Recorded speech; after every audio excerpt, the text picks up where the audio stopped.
আসসালামু আলাইকুম। সংবাদে আপনাদের সবাইকে স্বাগত জানাচ্ছি। আমি ফিরোজ তোহা। শুরুতেই সংবাদ শিরোনাম। পুরোদমে ইরান, ইসরায়েল এবং ফিলিস্তিন যুদ্ধ চলছে, আর এই মুহূর্তে আমাদের হাতে এসছে যুদ্ধের ভয়ঙ্কর কিছু গুরুত্বপূর্ণ আপডেট সংবাদ। শুরুতেই জানাবো, গাজায় ইসরায়েলি হামলা বন্ধের উপায় জানালেন মার্কিন দূত। ফিলিস্তিনের স্বাধীনতাকামী সংগঠন হামাস সকল জিম্মিদের মুক্তি দিলেই গাজায় ইসরায়েলি হামলা বন্ধ হবে বলে জানিয়েছেন মার্কিন প্রেসিডেন্ট ডোনাল্ড ট্রাম্পের জিম্মি বিষয়ক প্রতিনিধি অ্যাডাম বোহলার। আল জাজিরাকে দেয়া এক সাক্ষাৎকারে সব কথা বলেছেন তিনি। জিম্মি বিষয়ক দূত আরও বলেন, আমি আপনাকে বলছি, দ্রুতই হামলা বন্ধ হবে যদি দ্রুতই জিম্মিদের মুক্তি দেওয়া হয়। যেদিন জিম্মিদের মুক্তি দেওয়া হবে সেদিনই হামলা বন্ধ করা হবে। এরপর জানাবো, ইরান পারমাণবিক অস্ত্র তৈরির কাছাকাছি বলছে আইএইএ।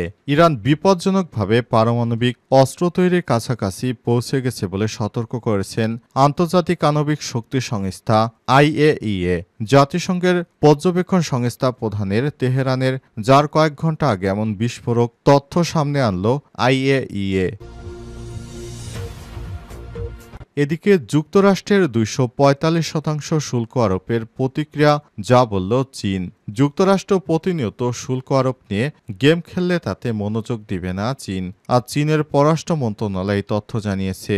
এমন এক সময় বেইজিংয়ের পক্ষ থেকে মন্তব্য এলো যখন হোয়াইট হাউস বলছে চীনের পাল্টা পদক্ষেপের ফলে তাকে এখন 245% শুল্ক আরোপের মুখোমুখি হতে হবে। খবর রয়টার্সের। এদিকে হার্ভার্ড বিশ্ববিদ্যালয় একটি তামাশার জায়গা, এটি ঘৃণা এবং মূর্খতা শেখায় বললেন ডোনাল্ড ট্রাম্প। হার্ভার্ড বিশ্ববিদ্যালয়ের কর্মকাণ্ডকে তামাশা বলেছেন মার্কিন প্রেসিডেন্ট ডোনাল্ড ট্রাম্প। বিশ্ববিদ্যালয়টি বাইরে রাজনৈতিক তদারকি মানতে অস্বীকৃতি জানানোর পরিপ্রেক্ষিতে শিক্ষা প্রতিষ্ঠানটির সরকারি গবেষণা তহবিল বাতিল করা উচিত বলে মন্তব্য করেছেন তিনি। খবর দ্য গার্ডিয়ানের। ট্রাম্প নিজের সামাজিক যোগাযোগ মাধ্যম ট্রুথ সোশ্যালে লিখেছেন, হার্ভার্ড একটি সম্মানজনক শিক্ষা প্রতিষ্ঠান হিসেবে আর বিবেচিত হতে পারবে না। একে বিশ্বের সেরা বিশ্ববিদ্যালয় বা কলেজগুলোর কোনো তালিকায় রাখা উচিত নয়। উল্লেখ্য, ফিলিস্তিনিদের পক্ষে হার্ভার্ড তাদের আন্দোলনে ভূমিকা রাখার কারণে ট্রাম্প এসব কথা বলেছেন। এবং সর্বশেষ জানাবো, জনগণই বাংলাদেশের ভবিষ্যৎ নির্ধারণ করবে বলছে যুক্তরাষ্ট্র। বাংলাদেশের ভৌগোলিকভাবে গুরুত্বপূর্ণ এবং দেশটির জনগণের সামনে অনেক চ্যালেঞ্জ রয়েছে বলে মন্তব্য করেছেন মার্কিন পররাষ্ট্র দপ্তরের মুখপাত্র ট্যামি ব্রুস। যে চ্যালেঞ্জ এবং ভবিষ্যৎ নির্ধারণ বাংলাদেশের জনগণকেই ঠিক করতে হবে। আজ নিয়মিত সংবাদ সম্মেলনে বাংলাদেশ ইস্যুতে প্রশ্নে এমন মন্তব্য করেছেন মুখপাত্র টমি ব্রুস। প্রিয় দর্শক, এতক্ষণ শুনছিলেন সংবাদ শিরোনাম, এবারে বিস্তারিত। তবে তার আগে বন্ধুরা, অনুরোধ থাকবে সংবাদটিতে একটি লাইক দিন। এই চ্যানেলে আপনি নতুন হয়ে থাকলে আমাদের সংবাদটি দেখতে দেখতে চ্যানেলটি সাবস্ক্রাইব করে রাখুন। আর বন্ধুরা, গাজা যুদ্ধে আপনি যদি নিরীহ ফিলিস্তিনিদের ভালোবেসে থাকেন, কমেন্টে ইয়েস লিখে বিশ্ববাসীকে জানিয়ে দিন আপনি বিশ্বের কোন স্থান থেকে আমাদের সঙ্গে রয়েছেন। এবারে বিস্তারিত।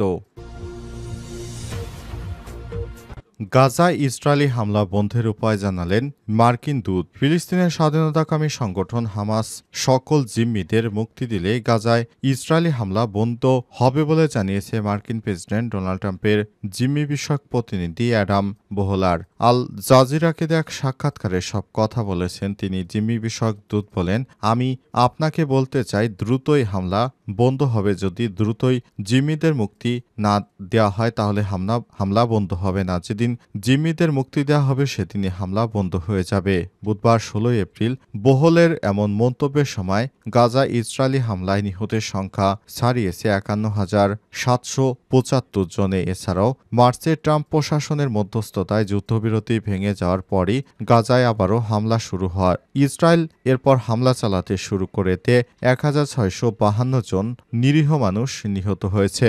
ইসরায়েলে হামলা চলমান সত্ত্বেও বোহলার বলেছেন, সিদ্ধান্ত হামাসের কাছেই। তিনি আরও বলেন, হামাস যে কোনো সময় হোয়াইট হাউসের সঙ্গে যোগাযোগ করতে পারে এবং পরিস্থিতি অবসান ঘটাতে পারে।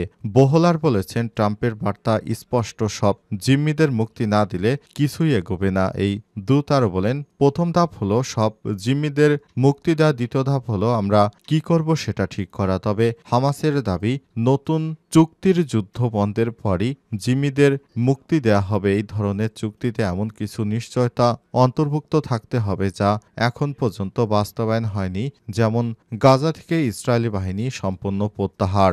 এর আগে ইসরায়েলের সঙ্গে ৬ সপ্তাহের যুদ্ধবিরতিতে ৩৩ জন জিম্মিকে মুক্তি দেয় হামাস। এছাড়াও এসব জিম্মির মুক্তির বিনিময়ে গাজায় একাধিক মানবিক সহায়তা পাঠানো হয় এবং ইসরায়েলি কারাগারে বন্দী থাকা ফিলিস্তিনিদের মুক্তিতে বাধ্য করা হয়। যুদ্ধবিরতির দ্বিতীয় ধাপে প্রধান শর্ত ছিল সকল জিম্মি মুক্তির বিনিময়ে গাজায় স্থায়ী যুদ্ধবিরতি। আর তৃতীয় ধাপে যুদ্ধবিরতির চুক্তিতে বলা হয়েছিল নিহত জিম্মিদের মরদেহ হস্তান্তর এবং গাজা পুনর্গঠনের পরিকল্পনা। কিন্তু প্রথম ধাপে যুদ্ধবিরতি শেষ না হতেই ইসরায়েল নতুন করে গাজায় হামলা শুরু করেছে। এই হামলায় নতুন করে ৫ লক্ষ ফিলিস্তিনি বাস্তুচ্যুত হয়েছে বলে জানিয়েছে জাতিসংঘ।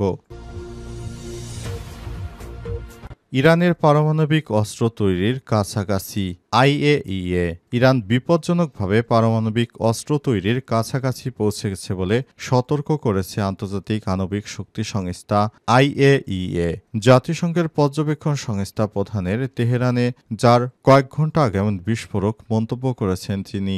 জাতিসংঘের পর্যবেক্ষণ সংস্থার প্রধান তার সফরে ইরানের সরকারি কর্মকর্তাদের সঙ্গে গোপন পারমাণবিক কর্মসূচি, সাম্প্রতিক ঘটনাবলী নিয়ে আলোচনা করেছেন। IAEA এর প্রধান রাফায়েল গ্রোসি পারমাণবিক অস্ত্র তৈরিকে একটি জিগস পাজল সমাধানের সঙ্গে তুলনা করেছেন। তিনি বলেন, ইরানের কাছে এখন সবকিছু আছে এবং শেষ পর্যন্ত সেগুলো একত্রিত করা সম্ভব হবে। গ্রোসি ফরাসি সাংবাদিক লে ম্যান্ডেনকে তেহরানে পারমাণবিক অস্ত্র তৈরির উচ্চাকাঙ্ক্ষা সম্পর্কে বলতে গিয়ে বলেন, ইরান পারমাণবিক বোমা তৈরির থেকে খুব বেশি দূরে নয়। IAEA জাতিসংঘের একটি স্বায়ত্তশাসিত সংস্থা। সংস্থাটি বর্তমান 2015 সালের পারমাণবিক চুক্তির সঙ্গে ইরানের সম্মতি তদারকি করার দায়িত্বে রয়েছে। চুক্তিটি মার্কিন প্রেসিডেন্ট ডোনাল্ড ট্রাম্পের প্রথমবারের ক্ষমতা আসার পর ভেঙে যায়। প্রসঙ্গত, ইরানের পারমাণবিক কর্মসূচি নিয়ে তেহরান এবং ওয়াশিংটনের মধ্যে পরোক্ষ আলোচনা গত শনিবার ওমানে শুরু হয়েছিল। আগামী শনিবার দ্বিতীয় দফায় আলোচনা চলবে। যুক্তরাষ্ট্রের 245% শুল্ক আরোপের প্রতিক্রিয়ায় যা বলল চীন। যুক্তরাষ্ট্র প্রতিনিয়ত শুল্ক আরোপ নিয়ে গেম খেললে তাতে আমাদের মনোযোগ যাবে না বলেছে চীন। বৃহস্পতিবার 17 এপ্রিল চীনের পররাষ্ট্র মন্ত্রণালয় তথ্য জানিয়েছে। এমন এক সময় বেইজিংয়ের পক্ষ থেকে এমন মন্তব্য এলো যখন হোয়াইট হাউস বলছে চীনের পাল্টা পদক্ষেপের ফলে তাদের 245% শুল্ক আরোপের মুখোমুখি হতে হবে। খবর রয়টার্সে আজ প্রকাশিত একটি নথিতে হোয়াইট হাউস জানিয়েছে চীনের উপর পারস্পরিকভাবে শুল্ক আরোপ করা হয়েছে 125%। এছাড়াও ফেন্টানলের 20% শুল্ক আরোপ করা হয়েছে। অন্যায্য বাণিজ্য নীতির কারণে কিছু পণ্য শুল্ক হার 7.5% থেকে বাড়িয়ে 100% করা হয়েছে।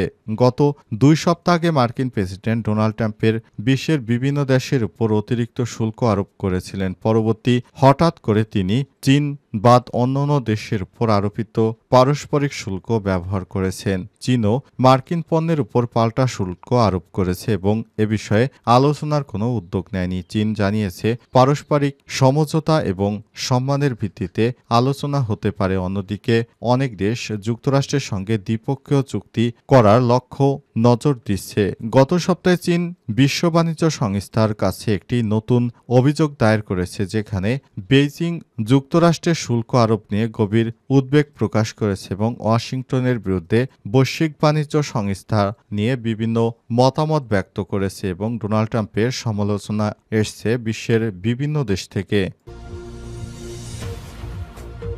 হার্ভার্ড একটি তামাশার জায়গা, এটি ঘৃণা এবং মূর্খতা শেখায় বললেন ট্রাম্প। হার্ভার্ড বিশ্ববিদ্যালয়ের কর্মকাণ্ডগুলোকে তামাশা বলে আখ্যায়িত করেছেন যুক্তরাষ্ট্রের বর্তমান প্রেসিডেন্ট ডোনাল্ড ট্রাম্প। বিশেষত হার্ভার্ড বিশ্ববিদ্যালয়ের অনেক শিক্ষার্থীরা ফিলিস্তিনের পক্ষে বিক্ষোভ করার পরই হার্ভার্ডের উপর অনেকটা রাগান্বিত হয়েছেন মার্কিন প্রেসিডেন্ট ডোনাল্ড ট্রাম্প। তিনি হার্ভার্ড বিশ্ববিদ্যালয়ের বিভিন্ন সুযোগ সুবিধা বাতিল করে দিয়েছেন। পাশাপাশি হার্ভার্ড বিশ্ববিদ্যালয়ের শিক্ষকদেরও তিনি একরকম গালাগাল দিয়েছেন। সেখানে যুক্তরাষ্ট্রের প্রেসিডেন্ট হার্ভার্ড বিশ্ববিদ্যালয়ের শিক্ষকদের তিনি পাগল বা ইত্যাদি নানা রকম কুরুচিপূর্ণ কথা বলেছেন। এমনকি হার্ভার্ড বিশ্ববিদ্যালয়ের জন্য 2.2 বিলিয়ন মার্কিন ডলারের ফেডারেল রিজার্ভ বাতিল করেছেন।